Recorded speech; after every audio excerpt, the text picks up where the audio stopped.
image. If you're looking at yourself, can you share your image for me?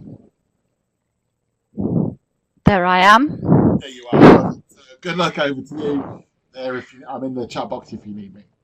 Okay, thank you very much, Sean, and good morning to everybody. Of course, I'm saying good morning, but I noticed you're all from very many multiple places around the world, and I'm very impressed because some of you, I think it must be the crack of dawn. You must have got up very early, and people from the other side of the world, you must have had your dinner and possibly be about to go to sleep. So we're all from all over the place, and that's what's so wonderful, isn't it? Because we can share our ideas in our very common interest.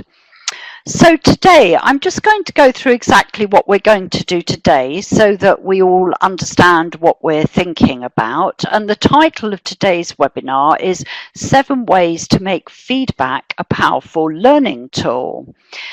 And that's exactly what we're going to be focusing on as part of assessment for learning. So let me just get into that and explain what we're going to look at. We're going to start with what is assessment for learning. Now, I know that a lot of you already know this and presumably a lot of you are practicing it, but I just thought it's helpful if we just all have a sort of similar points about assessment for learning so that we can see where the elements I'm going to discuss about feedback fit in. So we'll look at that and the cycle of classroom assessment, and then the bulk of the talk, the main part of the talk, is going to be about these 7 key elements of effective feedback and how and why that's such an important part of assessment for learning. And you can see there's a little link at the bottom of the slide there which you can look at later. It's also at the end, and that's a paper that's available on the OUP website that has a lot more detail and some different examples from what we'll look at today. So we're going to be going through that and looking at some examples.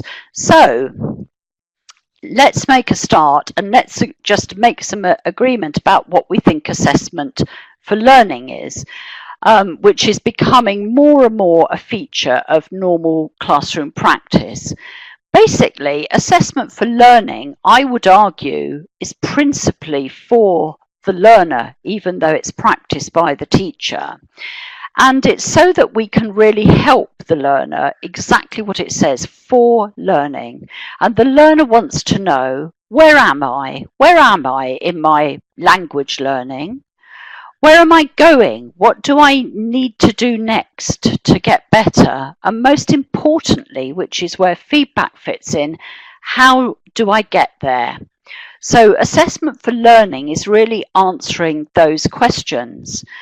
And it's a system of gathering information in order to make some judgments so that you, the teacher, can make some judgments, or possibly with the learner, you can make some judgments and you can decide what else you need to do and how you're going to get there. It can be formal, but it's usually, we're talking informal. It's between you and the students in the classroom. And as I said, it's very important, I think, we understand the information is for teachers, it is for you as a teacher, but it's also very much for the students. And I want us to really bear that connection in mind today. The teacher, it's something that we would say it's part of everyday practice. Now, that doesn't mean that you literally do an assessment every day, but it becomes part of your normal planning, learning plan for the week or the term, or whatever period you do your plan for, so that you have that those assessment points built in to help you with future planning, so that it just becomes part of your usual classroom practice, because we don't want assessment for learning to be an extra burden for the teachers. I mean, we all do enough already as teachers, and everybody's normally got a very busy full timetable. So we want to see how we can build it in so that we can make it really powerful for the learners. So let's look in slightly more detail about where feedback fits in here. Let's go on. So, and this, as I say, is explained further in the paper if you want to follow up afterwards. So, this is how we consider putting assessment for learning into action. And we would say there are three planes to this, and you can see them there. One is diagnostics, two is the learning intentions or your learning objectives, and three is your success criteria. And I hope you can see there in the middle you've got feedback, and feedback is the outcome of these and how you push the learner forward in that learning. So let's just sort of make sure we understand each one in detail. So diagnostics, obviously, is we want to find out where the learners are in their learning, and we need to think about what do we need to find out. Is it about their grammar or their vocabulary or their functions? How are we going to find it out? And one way that we can do that, a very important way that I'm sure you will all use, is by asking questions. And this can work in two ways. Obviously, you ask your students questions in class, and one way to diagnose, to do assessment for learning, is to really think when the student gets a wrong answer, what's going on there and what's the problem, and maybe even collate those wrong answers, and that's your information, that's your data that you've got.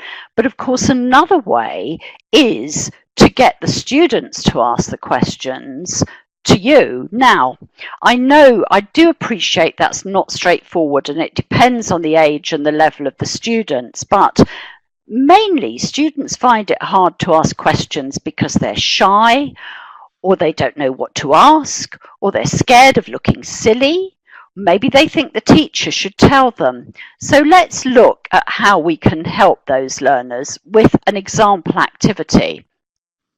One way I would say, if you're trying to understand where the learners are by getting them to ask questions, is to put them into little groups and ask them each to think of a question.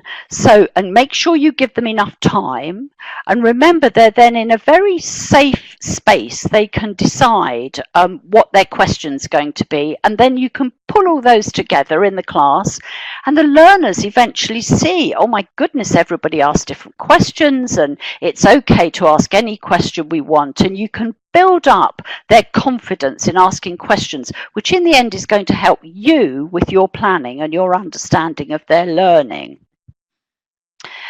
Then the other aspect that's important in assessment for learning is the learning intentions that you have, your learning objectives, whether it's for a task or a class.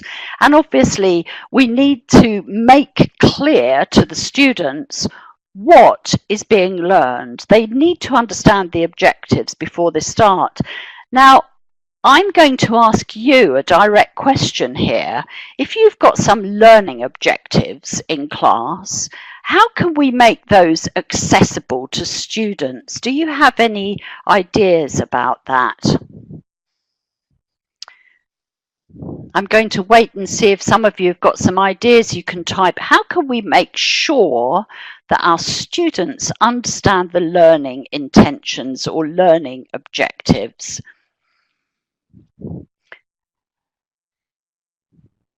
Yes, so some of you can see you've got lots of ideas there. You can display the lesson outline before you begin. Very good idea to link them to their life needs, because that's meaningful. Some people are looking ahead with a daily or a weekly plan. You can ask them questions, yes. And yes, at the very beginning of the lesson, write on the board and check their understanding. I mean, so most of you are saying, you know, that you would do something at the beginning of the class or certainly ahead of time, even using it as the title of the lesson. And of course, we want to write it in language that students can understand, but mainly so, as I say, before you give them a reading task or a grammar task or whatever, they understand what the intention is, where that what they're supposed to be learning, if you like. Okay, so let me just give you a quick example. I mean, let's say that one of your learning intentions was you wanted to practice turn taking when they're speaking. Now, that's a bit of a technical word, isn't it? But what you might say to students is, okay, today we're going to look at when to reply in a conversation, or today we're going to practice how to know when someone has finished their turn. So it's just a question of, you will have your own objectives, but making sure that you've used language that the learners can understand. Okay, so you've decided on your diagnostic activity, you've made sure they've understood the intentions, and then the last plane there you can see refers to success criteria, because obviously this is true for all of us, isn't it? We need to know what a successful performance looks like. Don't we? Before we do so, we want to know what the model is. What level are we supposed to, what's the standard that we're supposed to be achieving? And there are various ways you can do this. I mean, you want to make sure that the standard you're describing or modeling for the students is a holistic approach. It's not scoring. It's not, oh, I expect you to get 8 out of 10. It's a much more holistic approach. You know, do you know, how many adject words do you know? If you're talking about vocabulary, if you're doing speaking or writing, you might even want to refer back to their first language as a model. So holistic means a general, an overview. It's not about scoring and numbers, which is what we associate with external and standardized tests, because remember, we're in the classroom now. So we don't want to really sort of focus on numbers, but on achievement. So let's look at an example here again. You might give them a writing activity where you want them to decide before you're going to give them a writing activity that's a little email asking about an event. Say it's a new club that's opening. You want them to write an email about that, asking for information. Before they start, it's worth getting them to understand what would a successful email look like? And as I say, you might be able to use their first language as for them to draw on that knowledge. And most of them will be able to say, well, it's got to be quite well organized, or I've got to ask the right questions, or I've got to be polite. So anything like that is an example of a success criteria that you want the students to understand. So basically, what we're saying here, and we're still in the sort of introductory part, as it were, is we've got our assessment for learning task, and they understand what they're doing, and they understand the model, and they do the task. And then after the task, it's very, very important to give them feedback, and to work with them on feedback, because arguably that is the whole point of assessment for learning, is so that they exactly can get some information about how well they're doing and what they need to do. And if we do this right, it can actually make their learning very fast. So I don't want you to be concerned. I know you've all got very busy curricula and timetables, and sometimes you can feel, oh, it's hard to fit feedback in. But actually, if you can, and if you can make it very concrete for them, you might find they learn and remember faster if we can do it right. So let's look at some ways we can help. This is what we're really focusing on today, these key elements of effective feedback. So you can see we're going to look at these 7 key elements and how we manage that. So it's, as we've said, it's not about giving simple scores, it's about giving learners information. So let me just give you first of all an overview of what those 7 key elements are. So we're going to look at each of these in turn and look at some examples, and of course I'll be asking you questions as we go through. So we've got that feedback must be specific and clear, and I will explain what all these mean as we go through. It must be well timed. It must be connected to the learning and success criteria we've just discussed. It's important to focus on the task and not the learner. We can use learning cues as different ways of giving feedback. We need to think about how we can give them strategies, not solutions. And finally, the feedback we give them must be actionable and achievable. So let's look at each of those in turn and see how we can use each one.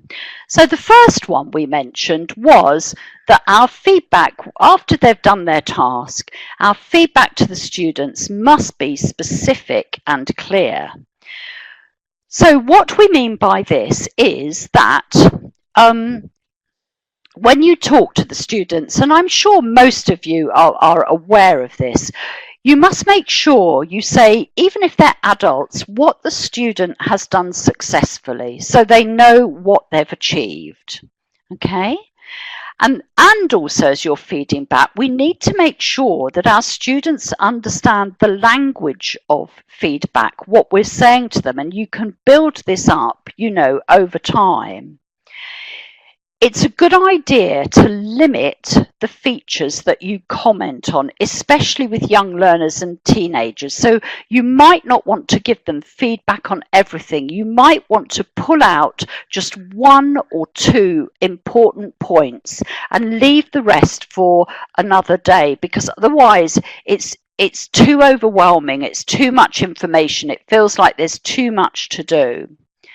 We've got to be very, very specific in our feedback. So by this, I mean, we don't say, well done, or what's your pronunciation, which is very general. We have to specifically say what one of the problems is, if you like, or what one of the areas they've got to improve, and give them a specific suggestion of how to improve. So, for example, if you were doing a reading activity, you might say to a student, you showed very good ideas, very good understanding of the ideas in the article. Try to use the text to help you understand words you don't know. Okay, so you've given them a bit of praise, you showed a good understanding, and then you're giving them a specific activity to do with things that they struggled with, which was new words. So you're telling them, use the text to help you with new words. Okay. So let me ask you to do an example for me here.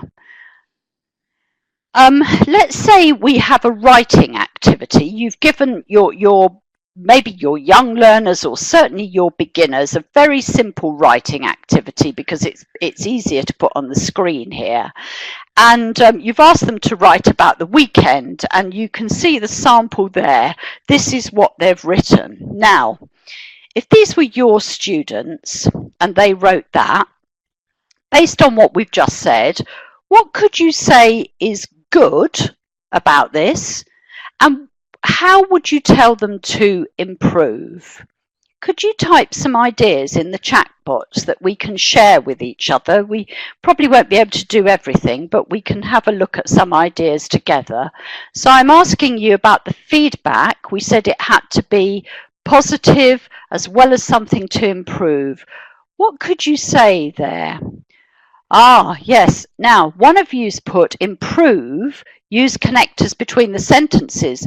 That's a great idea, but what did we tell them they'd done successfully, first of all? Yes, and somebody else has put it. You see, if we combine your ideas, we get a very good thing, don't we? So Louise has put nice ideas and accurate language and grammar. That's true. So that's positive. And then you could add the point about using connectors. Yes, well done, task achievement. You were careful with subject verb. That's good. That's good. Try to make your sentences longer. Yes, now that's a good tip, isn't it? You might need, so that goes back to the idea of connectors. You might need to give them a bit of help. A lot of you have said try to use linkers, and I think that's a very, very good idea. But you might need to actually say to them something like, your writing is accurate, which is what most of you have said. Can you write longer sentences using but or and? Or how can you make the middle two sentences into one sentence? Because remember, you're dealing with quite a low level here. Okay, but it's a nice idea to ask them, you know, you can say, can you write longer sentences with and but, where you give them that support? Or you can ask them to think about it. How can you make one sentence, depending on where you're trying to get to? So you've all got some great ideas then. You'll be able to see each other's ideas there. Okay, so that's one, be specific and clear. So now let's look at the second one. This is very important, and I'm sure, again, I'm sure most of you know this and are concerned about this. It's about making sure that your feedback is well timed. And by this, it means it comes at the optimum time for learning. Now, I know a lot of teachers, we really struggle with this because we have all the material to get through in the class and all the course book material, and it can be really hard to think, where do I fit the feedback in? But as I said, if we can, it can make their learning so much more effective. And of course, the answer to this is it varies. It depends on the student's age. The younger they are, the more immediate they need feedback. It depends on the activity you've done. If you've done writing, you might give them feedback later than if you've done speaking, where you want to give them feedback more immediately. And also it depends on their familiarity with the process. So what we've got to think about here, there's no right answer here, but what we've got to think about is just being careful about interruptions and what effect they have, and also how far can we push self-correction, if you like. So we must give them time. One of the points, well timed, we must give them time to think about what you've said and to be able to respond to it. So let's look at another example here. So this is a speaking example. Now, you've got some B1 level, which is like a low intermediate level of students, and you've asked them to do a little conversation in pairs, and they really need to improve their pronunciation. When do you give them feedback? When would you say you give them feedback? As they're speaking, after they're speaking? Do you collect it and do it the next day? When do you think is the best time to give feedback to those low intermediate students on pronunciation? Yes, and a lot of you are typing in after the speaking, and I would agree. Once they get a little bit fluent at B1 level, we don't want to interrupt the flow of their speaking, do we? And this is what I mean about keeping it holistic.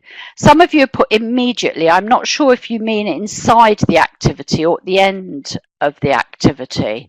Some of you have suggested doing it in the middle. But I would just think about the impact of your, I'm not saying that that's wrong. I mean, there's no, as I say, there's no right answer here, but just to think about the impact of your interruptions. And also it may be they've all got a similar problem, and it would be nicer to give them feedback as a group so they don't feel they're being picked on, as it were. Right, I'm going to move on now. So now we're going to look at point 3. Now, the important point here is that when you give feedback to your students, it's important that what you say to them or the points that you make are linked to the learning intentions you've discussed and the success criteria. Because one thing is it makes it objective. You're not just randomly feeding back on things that they happen to have done. You've said, this is the purpose of the task, and this is the model performance, and now I'm going to give you feedback in relation to those points. Okay? So it's essential that the students obviously understand, as we've said, the intentions of the criteria before they start, but you must focus on that and the aim of the successful performance. So it feels less personal. It's like really objective for them, and they can see the point and they understand what the focus is. So let me try asking you a little example here. Oh, I don't know what I've done. I've changed my my view there. Sorry, I'm talking to myself here. So we've got a little example here. So imagine you were doing a listening task, and your learning intention was, which the students understand, was they had to understand the general ideas in the listening text. So they do the task, and you find that some of the students are missing the questions because they're too focused on the detail. So now we're going to do a little multiple choice poll. If we can see the little multiple choice poll, you can see there, and you can start voting on that. So I've just repeated in that what we've said. If the learning intention was understanding general ideas in the text, and they missed questions, didn't do it, what would you give them feedback? Which one of those would you give them feedback on? What's the best kind of feedback based on what we're saying? I'll just give you a couple of seconds more to do that.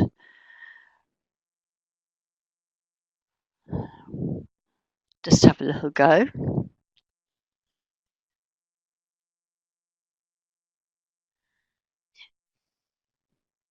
Yes, and some of you have made a point, going back to the feedback, that it does depend on the kind of mistakes they're making. As I say, there's no one sort of critical answer. But let's stick with this poll. Okay, shall we end the poll now? Thank you, Sean. And yes, I mean, I agree with what most of you have said there. If your learning intention was about the main ideas, it's important that you give feedback that's connected to that. So you tell them, listen for key words and the main point, okay? Because that's the only feedback there that truly connects with what we said the learning intentions were. And so it's much more powerful. If you can see, I've just given you a very simple example there, so that you can see. Right, shall we move on now onto the fourth one? So you've got quite a long list here, but as I say, you can follow all these up in the paper afterwards. So number 4, and this is in some ways connected to the last one, this is about it being very important that we focus on the task and not the learner.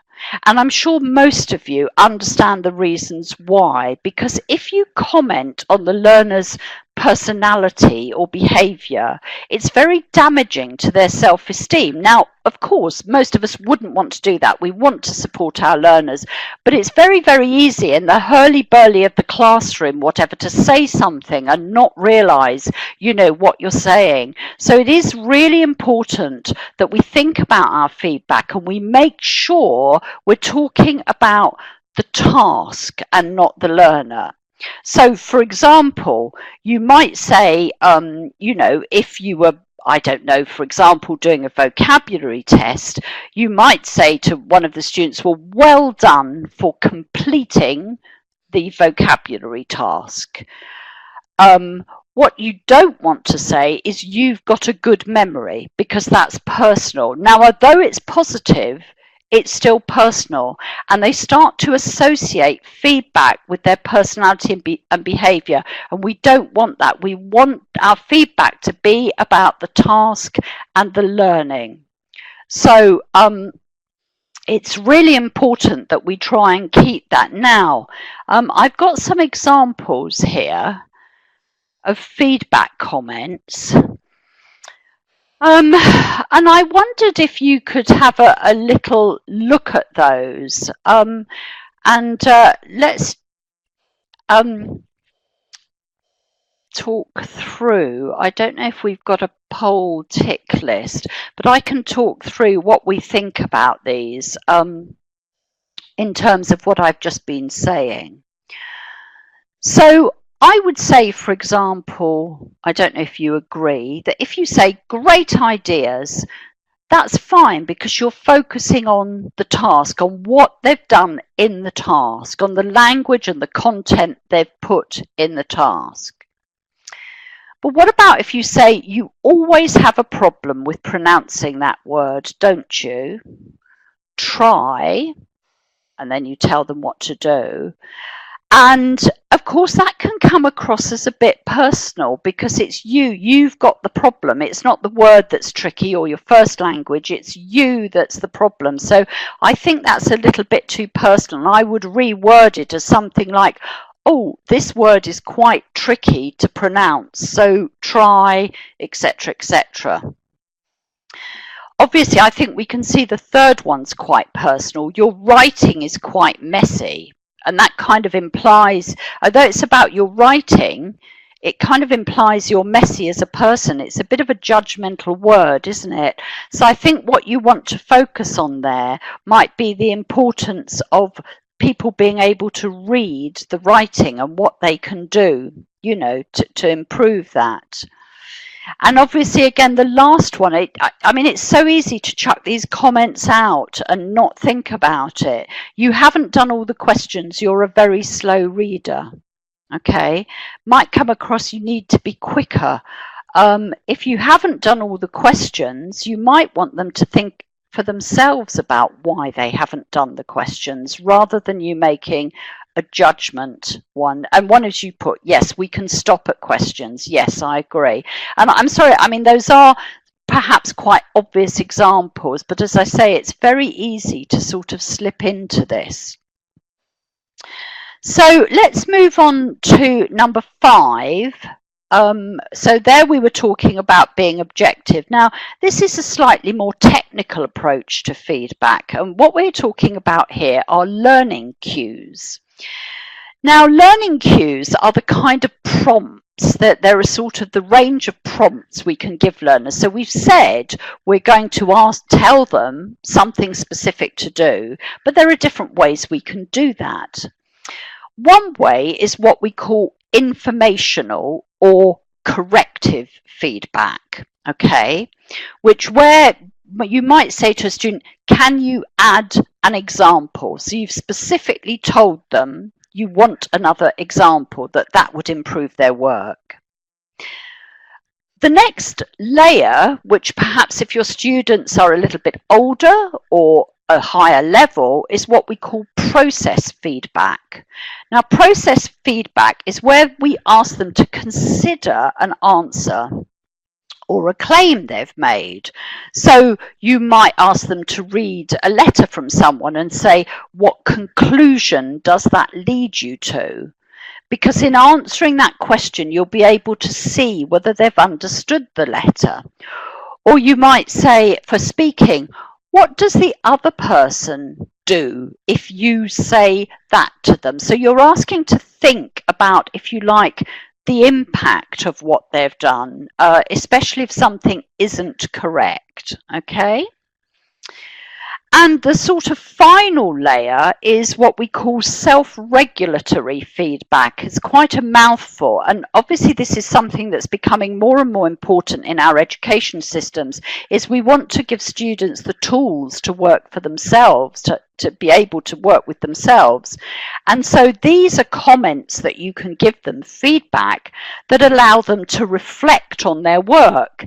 Now, this could either be a reminder, or it could be a push to do something else. So for example, you might say to them, have you included all the points you need to in your writing? So that's a reminder. Check, have you included? Or you might want to push them and say, how could you use a wider range of vocabulary? So you're pushing them to do something extra, okay? And obviously the more support they need, the more you use the informational. So remember, that's informational, process, or self-regulatory. And so again, whoops, I haven't done my clicker. I've got a sort of little example here. If you were doing a reading text, these are illustrations of the 3 types of feedback you could use there. So if I say to you, you do the reading and I say, what does this word mean? How do you know? We would say, I don't know if some of you want to put in the chat box, but we would say that is process feedback. So it's quite precise, but you're asking them to do some thinking about it and the impact of their understanding. Number 2, how can you use the title of the article before you start reading? Okay. So maybe they've done some reading, they've got in a bit of a muddle. And so here you're asking them, this is what I would call self-regulatory feedback, because you're asking them to go back and think about this, and they've got to sort of come up with the answer themselves and work on it, okay? And then the third one, if you do some writing, if you're doing the reading, and you might want your sort of younger students, you might say to them, look, go and underline the examples, because then you can see where the examples are. So that's very specific informational feedback to help them, okay? So remember, I mean, obviously, you know your students and you know the levels they are and what they can manage. And these are things that you can build over time. You don't have to go in and do this in week 1. You probably want to shift them from informational feeding onto self-regulatory feedback, onto self-regulatory feedback, so that they're working for themselves. Now, this next one, number 6, supports this, and I'm sure most of you will understand this because this is true for learning generally, isn't it? We want to make sure that when we give our students feedback, we give them strategies, not solutions, partly so that they become self-regulatory, self-functioning, because if you give them a strategy, it's not about that task. Obviously, it means they can apply it to other tasks as well. So you want to give them the feedback at that level, thinking that's at those different levels we were talking about, thinking of how you move them on to strategies. So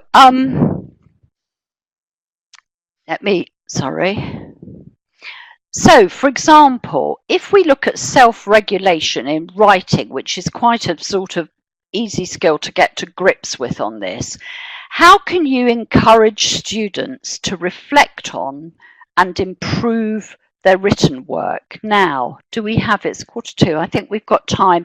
Have any of you got idea? You must use this. Have you got specific ideas you can share with us in the chat box? So your students have done some writing, and how can you encourage them to reflect on it so that they can improve without actually telling them? Okay. Found the rubrics helpful. You're saying you give them lots of practice for writing. Okay, now somebody's put check the subject-verb agreement. Now, I would say that's quite informational feedback. So that's nice feedback, but remember we want them to reflect more on what they've done to sort of, if you like, find almost their own issues. So you're saying to check their partner's work, yes. Ask them to do an editing session. Listing the objectives, that's nice because that goes back to learning intentions, doesn't it? Or give them key questions for reflection. We've got loads of nice ideas in here. Peer advice, peer activities is a very good idea. Key points to check, yes. I mean, the points I've got, which I'll share with you, is remember we want to make these so it's transferable to other writing activities, is ask them to check their work, but give them some guidance. So, for example, how could you do the ending differently? How could you do the beginning differently? Yes, and as some of it's critical thinking, as you say. You could indicate the errors without telling them. You could say, well, you've made 4 mistakes there. Can you find where they are, and correct them, remembering giving them time. It's a good idea, as I said at the beginning, to limit the number of errors you're talking about. Don't overwhelm them, so you've got to focus. You could ask them to find their own mistakes, and your suggestions you've put in the box here, a lot of you have suggested peer correction, and that's a big help. And you really want to get them to start focusing, not just on finding the mistakes, but how to improve. How do I do this better? How do I not make these mistakes next time? And you might even want them to share those ideas in a group. But I'm conscious of time, so I'm going to move on to the last one, number 7. And we said this was about being actionable and achievable. Our feedback must be. So this is, if you like, how we use feedback, the application of feedback for deliberate practice. So when you give them feedback, you must give them an action, something to do, and that must be achievable. So what we find is that students have, if you like, in the middle, if you can imagine, there's a comfort zone, okay? And the comfort zone is if I said to you, oh, you've used the present tense there, you need to use the past tense. And the student thinks, oh, that's easy. I know the past tense. I'm in my comfort zone. And they do the correction, but they haven't really thought it through.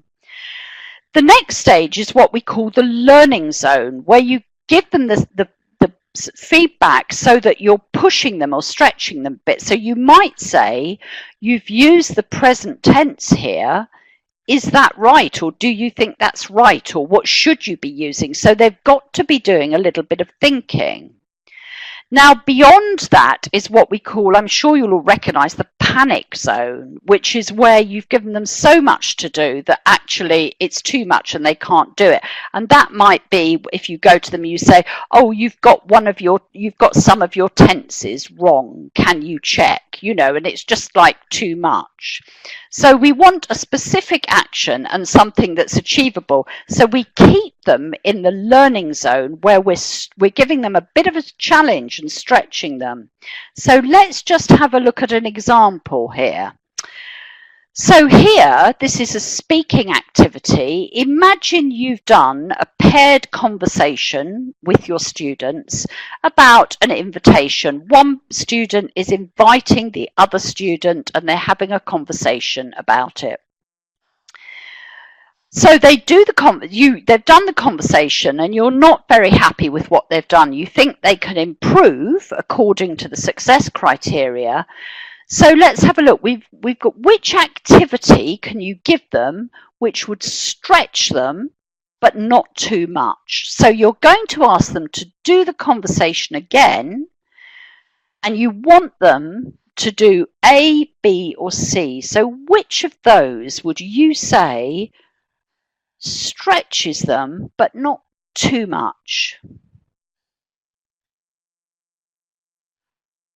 Yes, and all you speedy people, speedy readers, you put in, the ones of you who put in A, I agree with you, because in A, you've given them an action. First, think about what you can say to be more polite when you refuse the invitation. You've given them a specific point to think about, so they've got to do the thinking, but they know where and why. If you say B, make sure you say thank you for the invitation. You've told them what to do, so they're in their comfort zone. If you say to them, think carefully about how you're answering your friend and be polite, that might be, for some students, too much. That might push them in the panic zone. It might be they don't know where to look or where to think. So I would say that, obviously it depends on the level. We're probably talking about a fairly low level here. I would say A is probably in the learning zone. But as I say, there's no wrong or right answers. It's how you know your students, and what you think works best. So I'm just going to finish up now. We'll look at a summary of what we've looked at. So just to remind you, so we considered the whole assessment for learning cycle and the activities, if you remember, the diagnostics, give them the learning intentions, make sure they understand the success criteria. That's how you gather your data, gather your information that you can then give them the feedback on. And you're secure, if you've done that your feedback is fair, that you've given them the best opportunity. And of course, if you've got very good students, as we said, you can build these things with them. You can get them to share the criteria, etc. And then the main part, we looked at 7 points to consider when we're managing feedback. And we said, be specific and clear, give them something specific, make sure it's clear, everybody understands. Well-timed, which is thinking about when we give that feedback. When will it have most impact? When will they most be able to accept it and act on it? We said it's important to make it objective by linking the feedback to the learning and success criteria you've agreed, and also make it objective by focusing on the task, not the learner. And then we discussed using learning cues. Remember, we said they might be information or process or self-regulatory, so different types of ways of giving feedback. We looked at the fact that it's best to give strategies, not solutions, so they can apply those strategies across different tasks. And finally, that what we tell them to do must be, we give them an action, so it must be an actionable and it must be achievable for them. Okay? So that's what we've looked at today. And as I've said, you can read more about this in more detail with more examples in the position paper that's available on that link. Plus, I gather you will have access to what we call a toolkit, which are really just a few worksheets and lesson ideas for you to be able to implement these things. Now, we've just got a few minutes left, and Sean's telling me there are 4 questions to look at here, which I think are in, yes, the presenter note boxes. So Osmar's asked, how can we know what learners know? Oh, that is a big question, isn't it? And I think this is where we have to do this diagnostic testing. I think you might want to give them mini assessments from your tasks in class, but I mean, you get a huge amount from you asking questions and how many mistakes or whatever they make in the answers. But also, I think it's very important to get them to ask questions. Remember, this can be a very good window into what they know. And Tumi's asked, is assessment for learning an outcome or a starting point? I mean, assessment for learning really describes the whole process, but I mean, often you find people use this terminology differently. That assessment for learning is when quite often we're talking about the assessment task, and then what we've been talking about today is the outcome of those tasks and how we give feedback. Louise has said what type of questions. I presume that means from the students. And you know, if you need to help them with prompts, you can put on the board how, why, which, etc., and try and get them to think of questions. To it, obviously it depends on the task you've done, the skill you're doing, but they might have a question like, how can I read faster? How can I not panic when I'm listening? How can I write accurately? They might be any questions like that. And Surya said, do you think that these cues, babes, formative effect in learner have formative effect in learner learning? Yes, I would say they do. And I think it's a good idea to explore those and try and practice those. And lastly, Salama said, do you think peer correction helps? I think it does, but I think you have to set it up very, very carefully so that the students feel very safe in it, you know, and you need to show them how to do it. You probably need to do some models with them first and make sure that it's kept very objective and not personal. Teresa's asked when you show students the success criteria. Well, I think we said you always want to show them the model before they do something. But remember, it might not be you showing them. You might agree with them what are the success criteria. And I think that's probably, I've tried to run through everything you've said, but I think we've now reached the limit, haven't we, Sean? So I'm going to say thank you really very much, all of you, for participating, and thank you for all your great ideas. I hope you've learnt from each other, and we will see you again, I hope. Bye. Very much, Elaine, and as you can see from the chat box, also thank yous and how much the people enjoyed the session was. And there you go, look, we got what a wonderful webinar that was. Always excellent feedback. So let's just get rid of that camera and put that camera on. I'll put the link back on screen from Elaine's slides now. So again, this is one of those things you might have trouble with if you're on a mobile device.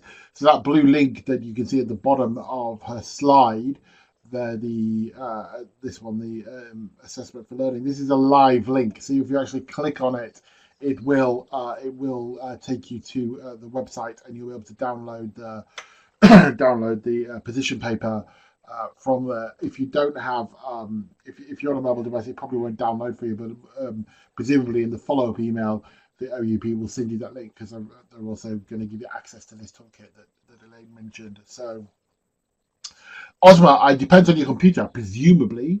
You will. You should get it. I would guess that. I don't know. One, I haven't downloaded it, and two, I use a Mac, so it's so for a Mac it downloads in a different place. Okay, but the link's on the screen there. You can also get it by directly if you Google. Thank you, Simon. So you can also get it by just simply googling OUP and the assessment for learning position paper. It's very widely spread on the internet. Okay. So just bringing today's session to an end, and let me stop the recording. So as ever, remind